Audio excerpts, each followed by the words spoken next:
Olá, minha gente, tudo bem com vocês? Olha, mais um J17 Talks no ar. Hoje nós vamos falar sobre marketing, sobre educação, sobre mundo digital, redes sociais, ESG, consultoria, enfim, sobre até o universo e o mundo das crianças. Daqui a pouco vocês vão saber e conhecer um pouco mais, porque a gente está com convidadas especiais. Não é verdade, professora? Olá, tudo bom, Zé?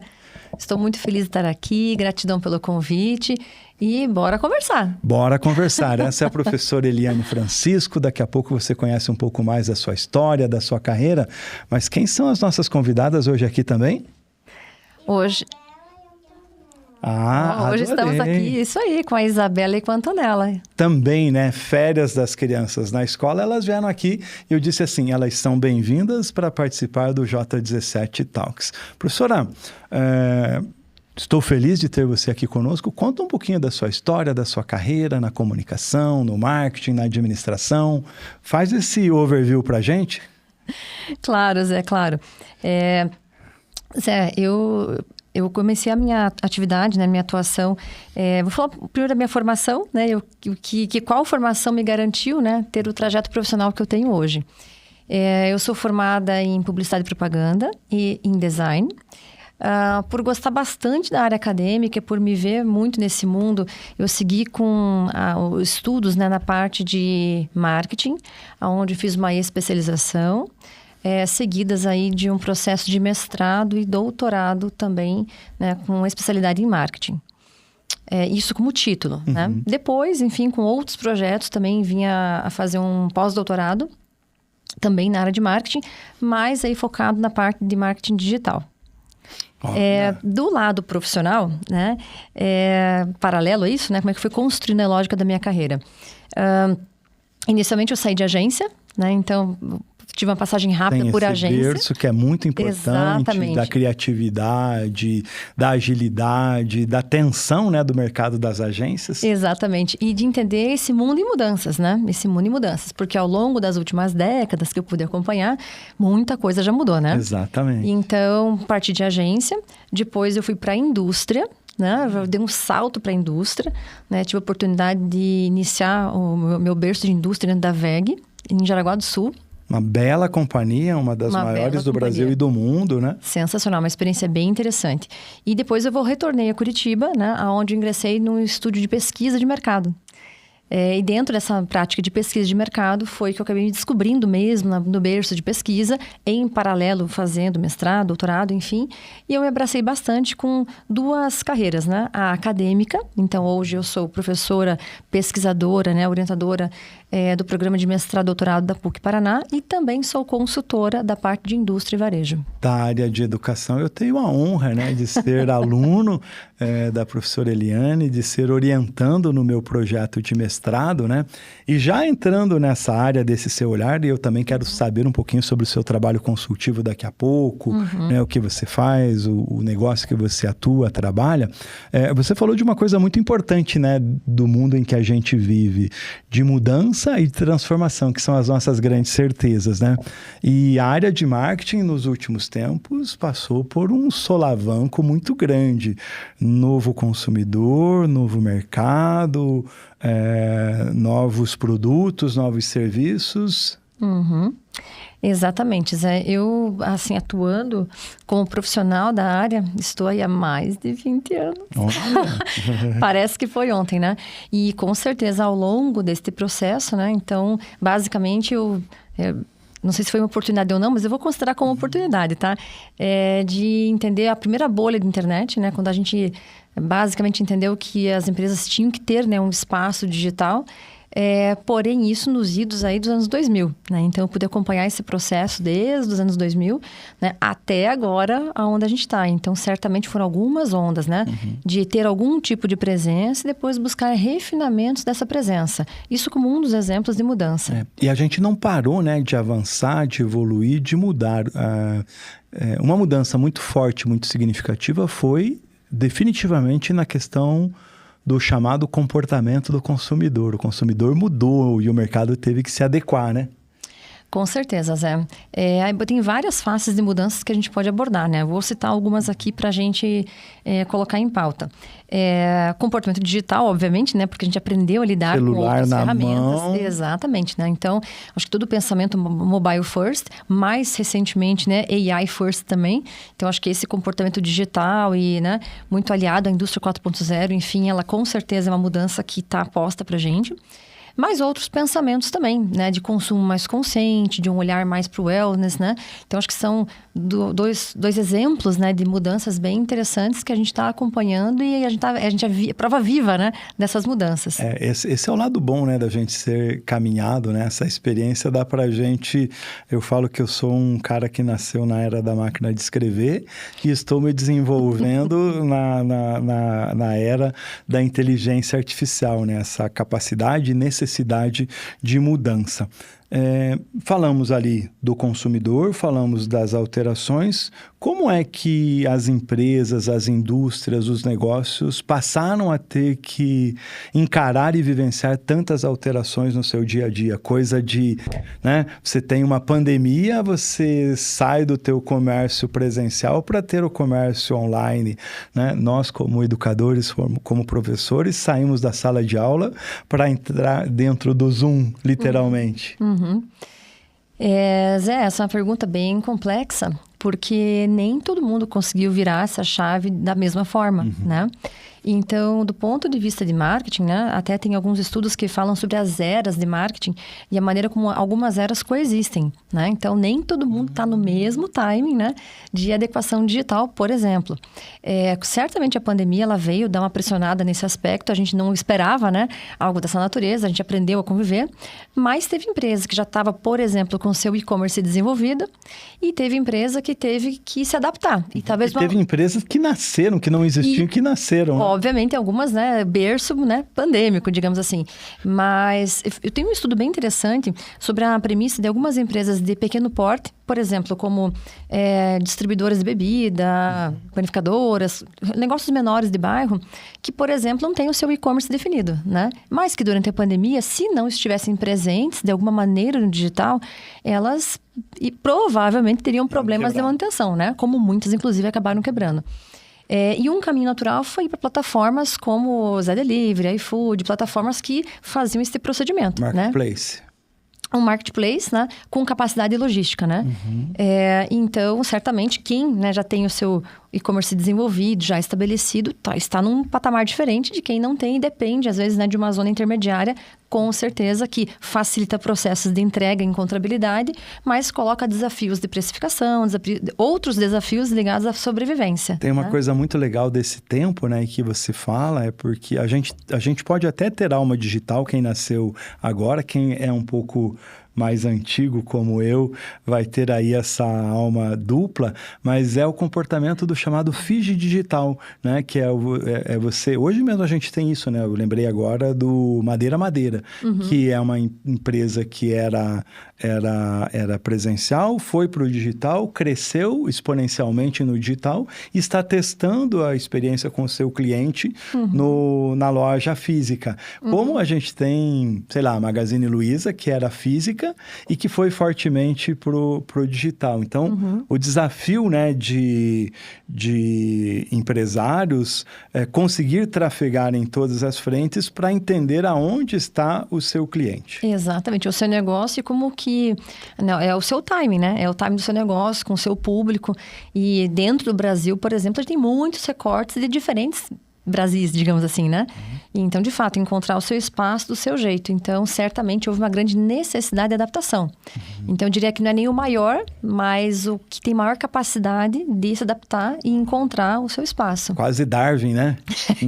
A lei sobrevivência. Lei da sobrevivência, né? E você falando assim, né, da adaptabilidade, eu lembrei de outra empresa aí desse ramo de lojas de departamento, que é o Móveis Gazin. Eu, inclusive, escrevi o prefácio do livro do seu Mário Gazin, com muita honra, né? E é maravilhoso conversar com o seu Mário, porque é uma empresa analógica, que tem quase 50 anos. Ele vendeu um Jeep para comprar a sua primeira loja. E numa das conversas que eu tive com ele, perguntei, seu Mário, quantas lojas? 360. Seu Mário, quantos funcionários? 12 mil.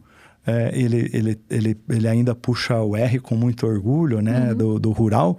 Daí, tudo ele fala mais ou menos nessa linha. Daí eu falei, faturamento, 12 bilhão. Né? Maravilhoso esse potencial e esse olhar do empreendedor. E ele fez justamente isso, né? Ele, ao invés de enfrentar o público do Rio, São Paulo, das capitais, ele fez um caminho paralelo do Brasil do interior. E nesse Brasil lá do interior, ele não tem comércio digital ainda. Então, ele tem que ser esse Fiji digital. O comércio digital para não perder a concorrência para grandes empresas, mas o físico para estar perto desse cliente lá na ponta. E aí nasce um mar de oportunidades, né? Porque aí, só por esse exemplo, pelo que a gente falava, então a gente entende que temos um cenário com diversos tipos de empresa e diversos tipos de consumidor, né? Mas um outro ponto que eu queria colocar aqui de sugestão, nós falamos ali de algumas mudanças relacionadas a comportamento, né? O quanto que, de fato, esse momento pós-pandêmico também pressionou a gente a cuidar um pouco mais da saúde, a cuidar um pouco mais do nosso espaço dentro de casa, né? E o quanto que esses outros mercados cresceram, tanto do wellness quanto do home care, né? Então, são espaços que cresceram em virtude da gente revalorizar e ressignificar essa lógica de bem-estar, né? Dentro do meu espaço de trabalho, de espaço de casa e tudo mais. E também corpo, né? Corpo, alma, espírito, como que a gente também foi fortemente pressionado a ter esse outro olhar mais interiorizado, né? E trouxe novos produtos, trouxe novos serviços e novas oportunidades. Quando você falava sobre isso, eu lembrei até olhando, né, para essa perspectiva do consumidor, que é uma coisa que a gente gosta de conversar, de olhar, né? Eu tenho um amigo que é seu amigo também, acho que foi até teu aluno, o Alexandre Conte. Sim. E ele fala que a gente é explorador tátil e ocular da realidade do mercado, porque a gente gosta de ir nas lojas, no comércio, observar, analisar, a gente troca a fotografia, vi tal coisa, olha essa estratégia. E agora, recentemente, o Kotler, ele escreveu Marketing 1.0, 2.0, 6.0, e o último livro dele não é o Marketing 7.0, 8.0, sei lá o que, é Human to Human. Né? Esse olhar que, apesar da digitalização, apesar da tecnologia, da industrialização e da aceleração, lembrando aí do Simon Sinek, nós fazemos negócios com pessoas e para pessoas. Não perder esse caráter humanizado, né? Exatamente. E é interessante porque, de certa maneira, a gente foi fortemente convidado a aderir, né, a ferramentas digitais, otimizar nossos negócios, enfim. E, de fato, por algum momento, talvez a gente tenha perdido um pouco a mão da humanização, da procura do indivíduo mesmo, né? E a gente está numa busca realmente grande desse resgate, né? Já tem um resgate, né? De customização, de personalização. E de olho no olho, né? E de uma sociedade também olhando a diversidade, a inclusão, a sustentabilidade, a reutilização, o consumo consciente, né, de produtos. E uma coisa que agora está acontecendo, o SXSW, e uma das coisas que eles estão trazendo é esse olhar pro histórico, pro retrô, né?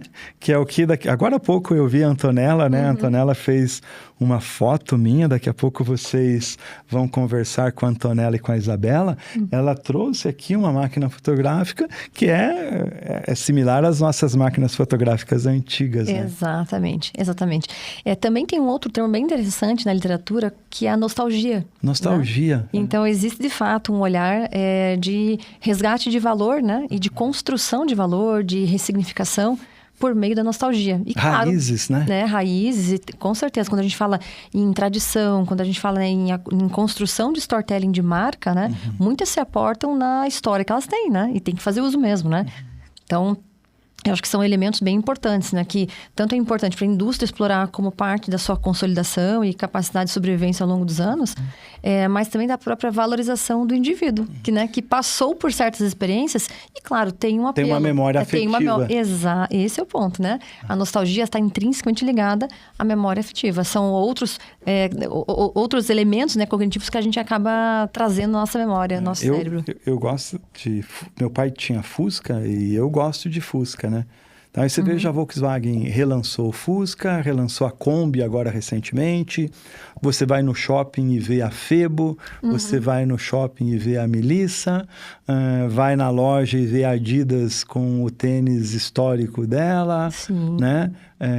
Enfim, tantas marcas com esse olhar e com um apelo e buscando esse cliente e tendo uma jornada de negócios e de venda super efetiva, né?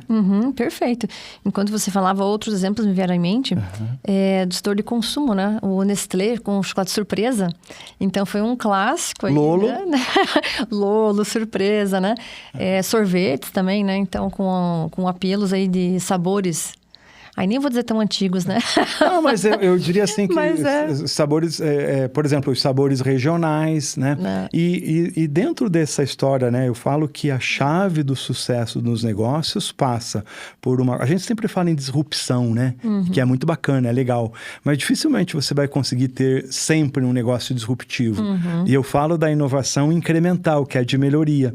E aí, quando você pega lá o biscoito, que vira um tablete enorme, que vira um chocolate, que vira um sorvete. A gente tem visto muito isso, né? Então, aquela marca forte, consolidada, e ela passa a ter janelas ou produtos em outras gôndolas e outras prateleiras, né? Como é que você que está aí do outro lado vai conseguir fazer isso com o seu produto, com o seu serviço, com o seu negócio, né?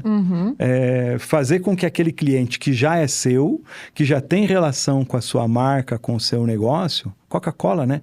Tem tênis, tem relógio, que mais? Enfim, uma infinidade de água mineral, roupa. Chá, né? Aí eles abriram um mercado bem interessante.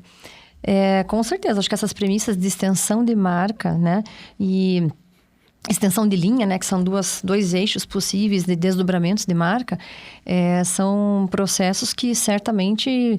Né, não só podem, como devem ser explorados na medida que tua marca ela começa a ter reconhecimento, notoriedade no mercado para te agregar valor, né? Então, você pode entender melhor a tua cadeia e justamente pensar nessas extensões, entendendo essa possível resposta de mercado.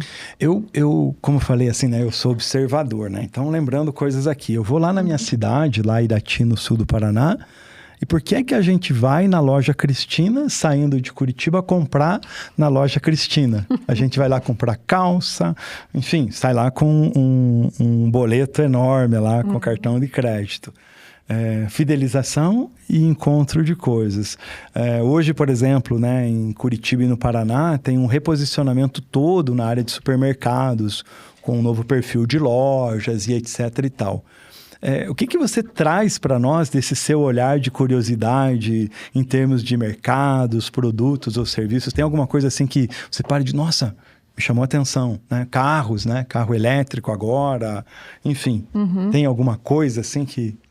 Então, Zé, de novo, né? Uma outra pergunta complexa porque ela abrange muitas possibilidades, né? Em termos de varejo... Eu vou te falar mais com um olhar curioso de consumidor. Isso, né? É isso mesmo. A gente tem eu diria assim, um crescimento bem interessante de gourmetização aqui em Curitiba, né? E eu tenho percebido como a linha de mercados, ela está tentando deixar os ambientes cada vez mais confortáveis, né? Então, tem uma estratégia de você se sentir bem dentro do espaço, né? Então, esse cuidado com a iluminação, esse cuidado com a estrutura, com o ar, né? De fato... A gente aqui pode falar o nome de empresas, tá? E aí, né, tem o festival, por exemplo. Você entra no festival e você não cai numa gôndola. Você cai num jardim, né? Olha que experiência. O Fabiano, que é o diretor de marketing deles, é meu amigo. Eu fiz alguns trabalhos para a área de recursos humanos do marketing. E aí você entra dentro de uma experiência sensorial e de uma experiência de encantamento do cliente, né? Você vai conversar com as pessoas, elas te atendem de forma única, né? E eu diria assim, claro, certamente o festival é um excelente exemplo, mas né, tem Mufato, tem Gasparim, tem a Rede Jardim de São José. Você falou vamos falar do Condor também, que tem um outro nicho, até porque os diretores de marketing lá são os nossos amigos, o Gabriel, o Rony, né? Mas você falou falou no nosso bairro, no Gasparim. Uhum. O Gasparim é o típico, e ele não é grandão, assim, do ponto de vista de ter filiais e tal, Isso. mas ele é o típico mercado de bairro e de vila que encanta, né? Encanta. A gente tem que ir lá buscar a Fideliza. fruta, o pão, e eles têm lá, pertinho da minha casa, que a gente usa bastante, o açougueiro corta a carne do jeitinho do pedaço que eu quero do alcatrão curitibano. Né? É isso mesmo. Sem contar, assim, uma bela mão de obra com atendimento de excelência. É verdade. Então, a gente se sente em casa. E a padaria...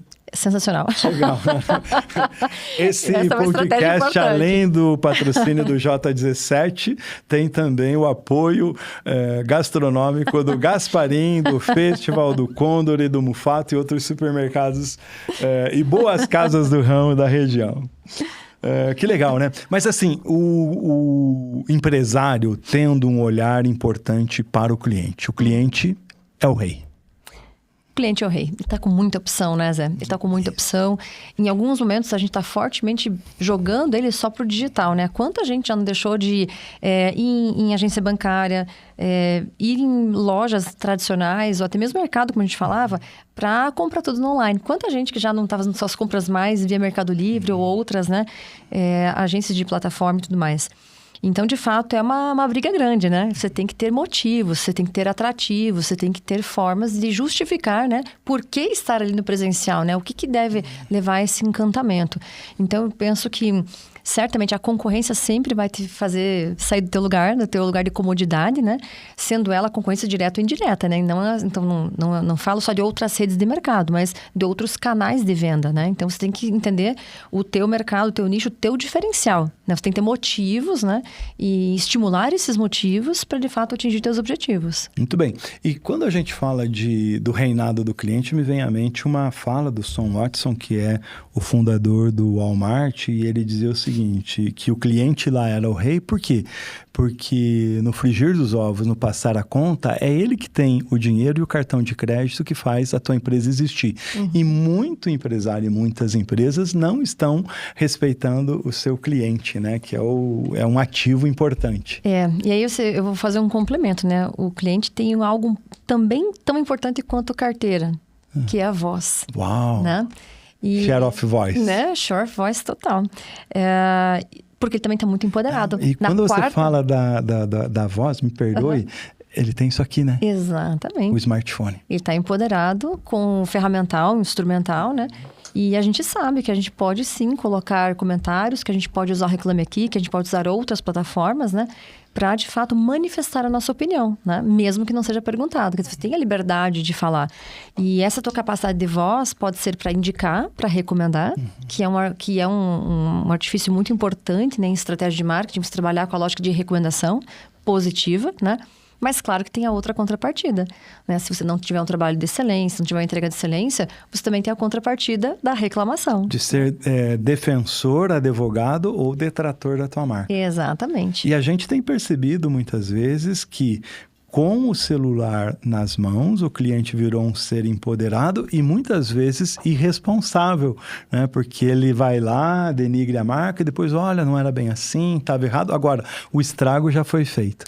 Isso é verdade, Zé. É fato que, assim, quando usado da melhor forma para o bem, tá ótimo. Mas a gente sabe que tem extremos, né? E às vezes, de fato, a gente percebe em algumas situações que cruzam a linha. Que legal. Mas o fato é, o consumidor, sim, ele é rei, tem, inclusive, voz, e ele sabe disso. Olha, a nossa conversa de hoje é com a professora Eliane Francisco, pós-doutorada, professora da PUC, executiva de empresas, consultora empresarial, mas mais especialmente, eu vou chamar aqui para apresentar para vocês duas convidadas muito especial, que são a Isabela. Oi, Isabela, você pode vir aqui? Vem aqui com o tio. Como vai você? Tudo bem? Sim. Boa tarde. Boa tarde. Boa tarde. Ai, que legal. Ó, olha lá para aquela câmera e dê oi pro pessoal. Diga, oi, pessoal, tudo bem? Oi, pessoal, tudo bem? Conte para mim, você tá de férias? Aonde que você estuda? Eu estudo no Colégio Bom Jesus e eu tô de férias. Ai, que legal. E o que você tá fazendo? O que você já fez de legal nessas férias? Tô sabendo que você foi pra praia, é verdade? Sim. Você pode sentar aqui? Pode. Ah, que legal! Eu gostei dessa sua camiseta. Quem são esses personagens? É a Mina e a Margarita. Que legal. E pra onde você foi nas suas férias? Pra praia. Esteve com a vovó, com o vovô? Eu fui com a vovó, com o vovô. Agora, conte uma coisa. E hoje você veio com a sua mamãe participar do podcast. Pão de queijo. Ah, legal. Vamos fazer o seguinte. Você poderia fazer uma narração pro tio dizendo assim: Oi, pessoal, agora eu vou chamar a minha irmã Antonella para participar do programa?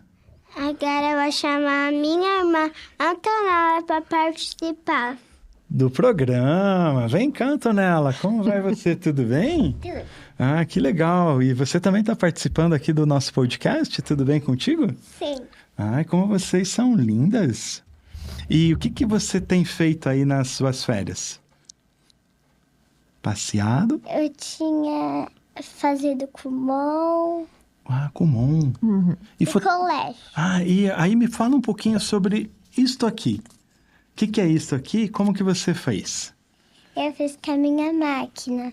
Ai, que legal. Que bom. E vocês gostaram de vir com a mamãe aqui? Sim. Que legal. E quer que eu conte uma coisa?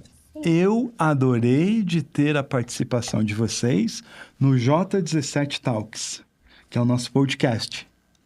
Posso fazer uma coisa? Vamos fazer um convite para todo mundo. Assim, ó. A gente vai dizer assim: convidamos vocês para participar e assistir o J17 Talks. O J17 Talks. Legal. Posso dar um beijinho? Ó. Obrigado pela participação. Voltem lá para os seus lugares. Tchau, meninas. Ah, muito bem. Que delícia. Orgulho da mãe. É, isso aí, né? Os nossos filhos. Lá em casa eu tenho Mariana e Daniel, né? Que são os meus filhos, mas eles já estão grandões, né? Então a gente tem que aproveitar todas essas fases. E esse é o consumidor do futuro. É um consumidor diferente, com um olhar diferente. E a gente falou sobre aquela questão da nostalgia, e a Antonella está nostálgica, né? Sim. Com a sua câmera fotográfica que ela ganhou do Papai Noel, bem feliz. Já aprendeu a tirar foto e tirou já da família toda. Que legal, que bom, né? Bom, vamos fazer uma virada aqui dos nossos assuntos. Já falamos sobre marketing, sobre esse novo consumidor, sobre esse novo mercado. Agora, tem uma coisa muito interessante que é a fortaleza das redes sociais e do mundo digital. Faz parte do seu pós-doc, esse estudo. E recente até foi numa das nossas conversas e talvez até para a sua disciplina, ou um paper que eu escrevi num livro falando sobre network nas redes sociais. Eu fiz uma conta de padeiro e o mundo hoje tem 8,5 bilhões de habitantes. E se nós somarmos os números de pessoas que estão nas redes sociais, são mais de 18 bilhões de pessoas conectadas. No Brasil, pasme você, 215 milhões de habitantes aproximadamente, e mais de 800 milhões de pessoas penduradas em uma rede social. É muita força e muita potência. E como usar tudo isso para o bem e para gerar negócios? Então, Zé, com suas perguntas complexas, né? De fato, Zé, a gente até realmente chegou a ver alguns números interessantes, né, nas nossas discussões acadêmicas, né? De que, de fato, a gente tem um consumidor super conectado, né? Se a gente for observar, de consumidor adulto ativo, a gente tem aí cerca de praticamente 2 celulares por pessoa, né? A gente tem 1,7, né? Então dá quase 2 celulares por pessoa. Tem mais celular do que gente. Mais celular do que gente, né? E de rede social também, né? Até pelos números que você levantou. De fato, né? Inclusive eles, né, procedem. Porque na hora que a gente junta as principais redes que a gente tem, né? Seja ela Instagram, Facebook, YouTube, enfim. LinkedIn, a gente de WhatsApp, fato... né? O WhatsApp, né? 2 bilhões de pessoas no WhatsApp. Exatamente. YouTube, a mesma coisa. Exatamente. Então, LinkedIn, 1 bilhão de pessoas no LinkedIn. Esse é um poder grande, né? Então, a gente tem, assim, pessoas que estão em mais de uma rede, né? E que, portanto, têm suas presenças e suas relevâncias também, né? Correspondentes a cada rede, com a voz ativa, né? Em diferentes aspectos, em momentos. Então, como que a gente usa isso a nosso favor, né? Então, tem várias... Vamos ter que separar isso da nossa conversa. Pessoas né? Indivíduos e depois empresas. Tá. Eu vou começar com empresa, tá? Até porque... vou colocar uma provocação aqui, né? A grande briga que a gente está vendo, né, das Big Techs é justamente pelo poder de informação, né? A grande batalha americana, chinesa, enfim, é pelo poder de informação, né? Então, não é só a gente vendo esses números, não, né? Eles sabem do poder que eles têm, porque eles conseguem rastrear, né? E ter muita informação de comportamento, de mapeamento, né? De todos os rastros e pistas digitais que a gente deixa, Isso né? tem um valor, né? Isso tem um valor gigantesco. A frase do momento é que dados valem mais do que petróleo na atualidade. E ainda mais se a gente transforma dados em informação, né? Aí a gente tem petróleo refinado. Petróleo refinado, é verdade. Né? Então, de fato, eu diria assim, primeiro, para as grandes Big Techs, né, a importância de mapear mercado é poder, né? Então, é disso que a gente está falando. Quando a gente sai das Big Techs e vem para as empresas que usam, né, das redes, presença digital é encontrabilidade. Se você não é encontrado, você não existe, bem dizer, né? E que tem uma coisa muito importante, né, das redes sociais que as mídias tradicionais não tinham. O jornal não tinha, a TV não tinha, né? Mesmo com a força da TV no Brasil, a TV chegou um período que a gente tinha mais aparelhos de televisão do que refrigerador, geladeira na casa das pessoas. Tamanha a influência do veículo. Exato. Mas a rede social possibilita que você, pessoa, ou que você, empresa, converse com o teu público específico. Coloque um alfinetezinho em cima do mapa do bairro onde está o seu cliente potencial. Exato. Eu diria que em termos de ferramentas, de fato, a gente está super bem abastecido e nasceu uma nova ferramenta para te ajudar ainda, né? A solucionar problemas que talvez você nem sabia que tinha, né? Esse é o Mas, lado de bom. fato, a gente tem muita ferramenta mesmo para fazer com que você encontre as pessoas certas na velocidade, no volume, né? Que te seja mais interessante. Você consegue fazer uma série de filtros, né? Para acessar, pelo menos, ou fazer uma cobertura, né? Interessante com o teu público. Isso realmente é bem interessante se você souber usar bem estratégias de SEO, de CM, né?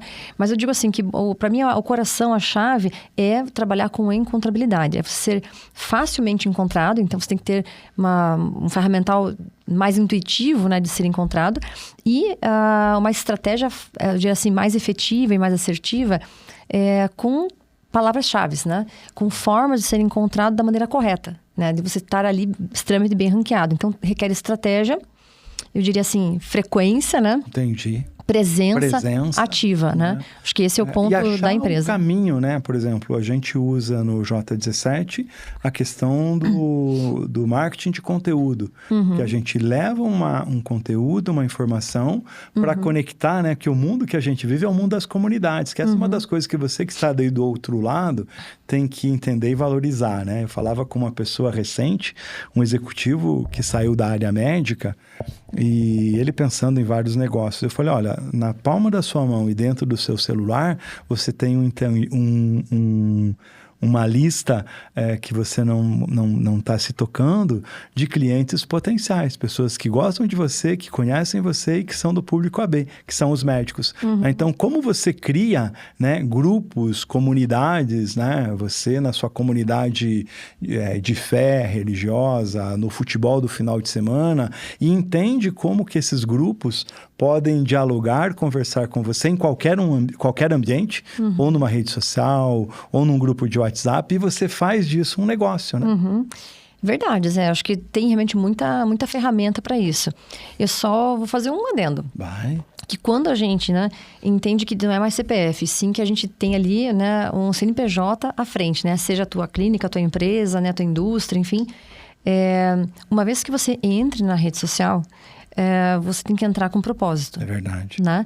E o teu conteúdo, ele tem que ter, além de propósito, ele tem que ter frequência. Né? Então, quando a gente diz, eu vou abrir, vou colocar, produzir conteúdo, né? Vou montar meu canal, né? Então, o que a gente percebe muito é aquele efeito onda. Você começa e né? Não tem frequência e desiste. E você só tem uma audiência cativa se você tiver conteúdo frequente. Né? Relevância, conteúdo, repertório. Exatamente. Força naquilo que você passa e tiver... Sabe, quando você estava falando, eu lembrei da velha e boa televisão, né? Quais eram as máximas do Boni na Rede Globo? Era produção de qualidade, grade que eles não mexiam na grade, e frequência, como você falou. A novela começa às 9, o jornal começa às tal hora. E aí você tem aquela confiança. Por isso que o pessoal do digital vem naquela, né? Curta, comente, compartilhe, acione o sininho e toda quarta tem vídeo novo no canal. Exatamente. Você tem que entender se quarta é o dia bom para você, né? Então, você tem que estudar a tua rede frequentemente e entender qual que é, né? O teu momento de melhor adesão. Mas eu vou te resumir. Tem que ter estratégia. Então, se você for entrar no mundo digital, você tem que entrar com estratégia. Se for para entrar meio mais ou menos, espera um pouco. Para você não queimar a tua imagem. Você queima, né? Exatamente. E aí, do ponto de vista pessoal? A gente falou do ponto de vista empresarial. O nascimento. Vamos pensar aí uma persona, um executivo de empresas, por exemplo. Como trabalhar e como olhar para essa presença digital. Eu preciso estar nas redes sociais, eu tenho que estar em todas as redes, né? Que redes eu frequento, o que eu produzo lá. Então, Zé, eu vou te dizer que, do meu ponto de vista, humilde, né? Não é tão diferente, tá? Eu creio que a gente também tem que trabalhar com a parte de propósito individual, né? A grande pergunta é: qual o teu objetivo, né? O que você quer fazer na rede, né? Qual o tempo que você tem para dedicar para isso, né? Você vai estar sozinho ou você vai ter pessoas contigo, né? Porque às vezes é isso, o profissional é muito bom, muito qualificado, mas a gente não tem que saber tudo de tudo. A gente tem que ter uma rede de apoio, né? Só que às vezes, para a gente fazer uma publicação bem feita no Instagram, por exemplo, ela tem o seu jeito intuitivo de montar, mas se for para você ter, né, uma estratégia de criação de conteúdo, é legal contar, né, pelo menos com alguns insights mais profissionais, para você não queimar a largada, né? Então, você tem uma entrada profissional. Então, assim, a minha recomendação é importante o profissional buscar, né, gente próxima, né, da área, enfim, com referências, para entrar com estratégia. Mas você tem que definir teu objetivo. Qual a presença que você quer? Por que você está aí? Quando você sabe o teu porquê, você sabe se você tem que estar em todas as redes. Essa resposta pode ser assim, para alguém, né? Pode ser que estar em uma bem, né, colocada, bem é suficiente. Posicionado. Tem gente que vai ter que estar em mais de uma. Então, vai depender muito do que você está buscando ali dentro, né? E, claro, olhando o teu pessoal, né, com objetivo profissional, né? Do seu lado pessoal, né? Então, você quer publicar coisas da vida, enfim, aí é tua vontade. Mas eu tenho uma outra opinião. Tudo que você... Exatamente. Tudo que você publica, Zé, é de todo mundo. Como né? diz, né? Então, sorria, você está sendo filmado. O tempo todo. Então, a gente tem que cuidar um pouco mais, sabe? Eu acho que esse é um pontinho, né? Do uso até, talvez, excessivo, CPF falando, né? De que tem muita gente perdendo a mão com isso, né? Aqui eu trouxe minhas filhas, né? Muito obrigado. E até perguntei se elas poderiam aparecer. Sim, claro. Isso. Justamente porque é um mundo de superexposição. Exatamente. E a gente precisa ter cuidado, né? E eu acho que esse é o ponto, sabe? Tem muito estudo também falando sobre o dark side, né? E creio eu que esse é um elo bem importante. Quando a gente não cruza muito a linha, vai muito pela empolgação, pela euforia, e você acaba criando muita exposição da tua vida, da tua família, das tuas questões mais individuais. Então, é importante você saber se você precisa disso, né? Para quem que você está publicando, né? Quem que quer ver, né? Para que você está fazendo isso? Então, às vezes, a gente se empolga, né? O equilíbrio disso, né? Especialmente se você está na rede social e tem uma questão reputacional, porque, vamos lá, pensando num executivo, num profissional, por mais que você tenha uma vida pessoal, vida pessoal e profissional, fatalmente, em alguns momentos se encontram. Né? Então, quando você mostra lá a tua festa de final de semana, você, enfim, tomando uma cerveja, alguma coisa, talvez o teu empregador ou o teu cliente ou o teu grupo não tenha aquela mesma opinião, né? Então tem que ter coerência e saber que aquilo não tem volta. Os astros e estrelas vivem pagando caro, né, por isso. Exatamente. Mas olha, eu tenho um pensamento sobre isso também. Claro, exceto o mundo de celebridades, como você comentou, né? Que aí tem um outro objetivo, né? Que aí tem que causar, e às vezes até tem isso, que causar para ter mídia, isso, né? Tem que daí é outro objetivo. Mas vamos imaginar assim, poxa, eu sou profissional da área médica, né? Eu sou profissional com executivo, administrativo, enfim. Como que eu deveria me posicionar? Vou te assim, uma sugestão. Selecione assim 3 a 4 pessoas que você admira e observe o que eles fazem. Sensacional. Né? Eu gosto muito de ver, assim, biografias e ver modelos, né, de construção de imagem, né? Então, a gente pode falar do Adib, do Harish Melzer, a gente pode pegar algumas personalidades, né, e entender como que elas funcionam. Como que eles estão trabalhando Exatamente. ali a sua imagem, a sua persona. Porque hoje eu chamo assim que a rede social virou a casa da gurulândia. Tá? Todo mundo tem guru de sobra e etc e tal. Né? Veja lá, no nosso caso, como professor, como educador, como é que a gente quer se posicionar? Seguindo a manada, né? Ou a gente quer ter diferenciação, e essa diferenciação vai ser no conteúdo que você vai entregar, no repertório, no conhecimento e assim por diante, né? Exatamente. Então, eu creio que objetivo, propósito e alguns modelos que te inspiram, né? Então, entender um pouquinho de pessoas que te inspiram para você perceber como que você encaixa a tua vida, né, com esses exemplos, né, motivacionais aí. Que interessante. A gente está chegando ao finalzinho da nossa conversa, o tempo passou rápido aqui. Vamos falar sobre o nosso tema lá de estudo no mestrado, que é o ESG, que é também a sua força de atuação nesse momento na academia, como pesquisadora da PUC do Paraná. Perfeito. Certamente é um tema bem delicado, Zé. Porque falar de ESG, né? ESG, né? É falar de uma preocupação ambiental, mundial, né? Social, que está na pauta aí de muitas empresas. A gente sabe que a grande preocupação, né? Que foi motivadora do ESG, ela partiu de, eu diria assim, preocupações genuínas, né? De grandes líderes empresariais que tinham por interesse colocar uma diretriz meio que mundial para fazer e para sensibilizar, né, as empresas a pensarem em não só o lucro pelo lucro, mas uma forma de retorno social, né? Então, acho que essa chamada de retorno social, ela, né, tem sido algo bastante importante. Como eu falei, cada empresa reage de um jeito ao seu tempo, né? Sociedade, empresas, todo mundo com um olhar de colaboração, de comprometimento, né? Até por conta, num dos capítulos que eu escrevi no Entre Drones e Dinossauros, o meu título é Num Planeta em Agonia, a ESG não é modinha. E a gente tem visto isso, né? Exatamente. Com certeza as preocupações na ESG, né, ambiental, governamental, eu diria assim, de governança, na verdade, né, que lida com transparência, com ética, né, questões sociais.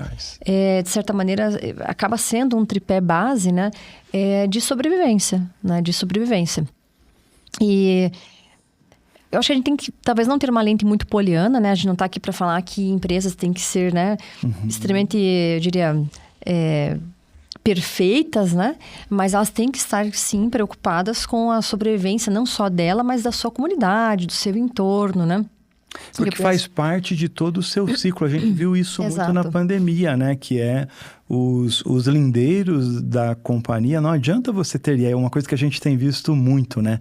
Na capa da revista, na apresentação do PPT, no relatório, às vezes, para os acionistas, numa entrevista do CEO, a empresa é uma joia do muro para fora, mas do muro para dentro ou no seu entorno, ela peca. Então, como ter coerência? Exato. Eu acho que essa que é a palavra, inclusive, que é uma grande guia, né? Coerência das ações é o que se espera em todas essas frentes de ação que a gente comentou. Eu diria que, obviamente, o mais visível, né, acaba sendo muito a questão ambiental, porque ele tem muito apelo de mídia, apelo de fala, né? E ele é muito concreto para as pessoas, né? A parte de governança, transparência, ética, nem sempre fica visível, porque às vezes é mais muro adentro, né? Dependendo da situação. Mas ela é tão importante quanto, né? É verdade. Parte social, a parte devolutiva para a comunidade, né? Então, o que a empresa, de fato, tem feito para o seu entorno, né? E a boa notícia é que a gente tem muita empresa legal fazendo coisas, né, bem legais. É verdade. Né? Com bons exemplos. Vou pegar aqui a Natura, o Boticário, são clássicos, né, de inspiração. Mas eu diria assim, se a gente for no nosso entorno aqui de Curitiba... E tem empresas pequenas fazendo coisas fantásticas com os seus clientes, com os seus colaboradores, com os stakeholders ali que estão no seu entorno, né? E detalhe, né, professora? A gente fala nas grandes empresas que tem orçamentos grandes, ricos e poderosos. Com pouco dinheiro dá para fazer coisa boa. Dá para fazer coisa boa, porque o que importa, assim, tem que imaginar que essa premissa, né, de vamos imaginar como uma escada. às vezes, para você chegar no topo, você vai ter que dar o primeiro passo, segundo, terceiro, quarto. Então, assim, o que importa é você iniciar os degraus, né? Talvez não comece lá de cima, você vai começar com os pequenos degraus e vai subindo, né? Então, é isso. Acho que é nesse aspecto que a gente consegue dar um passinho por vez para crescer. Eu vou ter que puxar um pouco a sardinha, né, para colocar um exemplo importante do Grupo Marista, que tem uma das práticas mais interessantes, né, que eu percebo de aplicação ESG em perfil, assim, eu diria assim, ele tem um perfil diferente, né, de ordem comunitária, com a publicação de relatórios, com transparência, mas com um jeito de trabalho, eu diria muro adentro, muro afora, de exemplo realmente a ser seguido, né? Então, assim, como eu falei, não é perfeito, o mundo perfeito é muito poliano, né? Mas a busca constante, né, por esses processos de transparência com o público que a gente está. Então, assim, quando a gente percebe exemplos interessantes, menores ou maiores, essa luz no fim do túnel, né, a gente perceber que tem possível gente, nos dar esperança. Exatamente, é possível da gente, né, perceber. Se você me permite mais alguns exemplos ainda. Por favor, traga o exemplo lá da sua companhia, onde você faz o trabalho de consultora também. Perfeito. Super à vontade. Perfeito. Eu vou ter que fazer uma outra propaganda também, né? Aqui o merchan é liberado. Então tá bom, perfeito. Ali eu faço uma atividade para o Grupo Infinity, né? Onde tem ali uma indústria de óleo lubrificante, né? Que é a Teclube. Com uma rede de distribuição, Estoque MX, agora com uma rede de varejo, a Alicar, né? Mas o que eu vou comentar é a relação da Teclube com o Senai. Então, o Senai de São José tem uma estrutura bem interessante para atender empresas de diversos portes, para fazer, eu diria assim, o apadrinhamento, a orientação, o guia, a direção de processos de implementação de ESG. Né? A gente já está indo agora para o 3º selo, né? que desenvolve, né, a parte das indústrias. E é isso. Você começa com pequenos passos, né? Você reestrutura a parte de resíduos, você reestrutura a parte fabril, você reestrutura algumas coisas internas, né, com pessoas. Não é uma virada de chave, né? Você não vai ter que fazer um nó na empresa toda, né? Mas você fala em processo, daí Uhum. você começa a mexer com cultura, você começa a mexer com convicções. E é importante começar pequeno, porque às vezes a empresa não tem todos os recursos necessários, ou vai começar um projeto sem aquilo estar dentro da cultura. Então, é melhor começar pequeno para que você vá ganhando escala. Pequeno e constante. Isso. Isso que importa. Legal, muito bom. Professora, que legal. Para a gente encerrar em definitivo, como que as pessoas te acham nas redes? Fala um pouquinho do seu trabalho de consultoria também, que é muito importante, por favor. Perfeito. Zé, o caminho mais prático para me encontrar é no LinkedIn, né? Eliane Francisco. Vou me encontrar lá como acadêmica da PUC, né? E consultora. De fato, como eu falei do dark side das redes sociais, né? Eu cuido muito com exposição, então meu Instagram é bem limitado, né? Então, pelo LinkedIn é mais prático. Também conseguem localizar meu currículo pelo currículo Lattes, que é um currículo aberto, né? Também transparente, enfim. Então, também conseguem me localizar por lá. E, obviamente, também tem contatos, né? E-mail, né? E WhatsApp disponíveis nesses canais. Que bom. Tá bom? Fico bem agradecida pelo teu convite. Foi um prazer estar aqui com vocês, né? Agora, inclusive com família, né? Com família. Aliás, eu posso fazer uma outra provocação? Claro. Porque eu gostei da presença das nossas convidadas. Então, eu queria que você, que é especialista em comunicação, é publicitária também, chamasse aqui, fizesse uma chamada para as nossas convidadas, para que elas venham aqui se despedir de todo mundo. Você chama elas para nós, por favor? Chamo sim, Antonella e Isabela. Venham aqui, vamos... Olha! Venham aqui, do lado da mamãe, vem cá. Muito bem! Aqui, uma de cada ladinho. Que lindas aqui, né? Participando desse momento legal, histórico. Esse tipo de coisa marca também memórias importantes e você falou sobre a gente falou sobre humanização do mundo atual, isso é muito importante, né? Exatamente. Quem vai se despedir primeiro? Quem vai dar tchau pro pessoal? Por favor. A Isabela. Tchau. Muito bem. Você gostou de participar do podcast aqui? Eu gostei muito. Gostou muito? Que legal. E quando que você volta pra aula? Quê? 9 de fevereiro. E que escola é? Bom Jesus. Que legal. Parabéns. Lourdes. Que bom, né? E a camiseta é verde e branco. Verde e branco. Do Beijatinha. Que legal. E você é muito comunicativa, você vai pra comunicação, né? Sim. E a Antonella. E aí, gostou de participar do nosso podcast, de vir com a mamãe? Sim. Que legal. Olha, o tio Nascimento gostou da participação de vocês. Mais uma vez, professora Eliane e Francisco, obrigado. Obrigado por trazer essas princesas aqui conosco. Para vocês que estão conosco nos acompanhando, vamos dar tchau? Tchau!